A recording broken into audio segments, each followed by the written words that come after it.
Growing up, I always thought that Ronaldo was the better goal scorer, the better player to choose during big games. But after yesterday's England vs Argentina, I think the debate is completely over now. There were people saying that, oh, Messi hasn't faced a tough competition all throughout the World Cup. And to be honest, I thought this was the day Argentina would finally lose. They're facing England. They have Jude Bellingham, they have Harry Kane, one of the best strikers in the world right now. And I thought that, oh, Argentina got lucky all throughout this way, and this is finally where they lose. But I didn't realize that Messi wasn't finished. He got on that pitch and he made one of the best strikers in the world right now, and arguably the best midfielder in the world as well, look like amateurs. I mean, that game was just speechless. I have no words for that game. And I knew, coming from the past couple of games, that Argentina was a team that didn't give up until the very final whistle. Every single player plays their hardest until the 90th minute. But what I saw in that second half from yesterday's game was an actual massacre.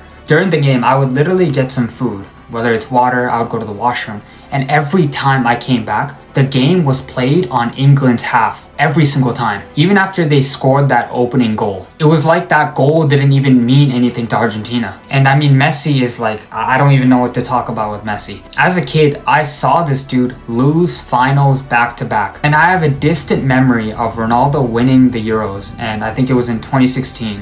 And I remember thinking to myself, where is Messi when it comes to Argentina? And even in 2014, even though I was barely conscious at the time, I remember watching the final, and I have a very slight memory of Argentina losing. So that entire decade, Messi was constantly in finals and ended up losing every single one of them. And a couple days ago, I even learned that he basically retired from international football at a point, and he came back and won every single final he ever played in after that. This guy has to be the greatest of all time. I don't think there's any more debate. And even this entire World Cup, I didn't expect Argentina to go back-to-back World Cup finals. And even the last few games Argentina played, I've seen a lot of comments saying that, oh, the game is rigged. FIFA wants Argentina to win. Messi is FIFA's favorite.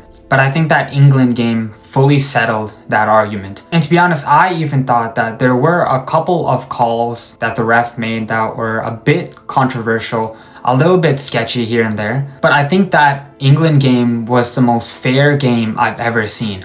There weren't any controversial offside decisions. There weren't any fouls called by the refs that raised any suspicion. Both of the goals Argentina scored were fair and square. And I think that game alone puts Messi into the Hall of Fame of the greatest of all time. You had to be watching the game blind, or your TV was upside down if you think otherwise. And what's even crazier is Messi is competing with prime World Cup Mbappe, prime Holland, at the age of 39 years old. And as of right now, he has the same goals as prime Mbappe, with both of them leading with 8 goals. And at this point, if you don't agree, you just have to watch the game and just accept reality for what it is. And that is that Messi is the greatest of all time. And I think that any other debate against it is over.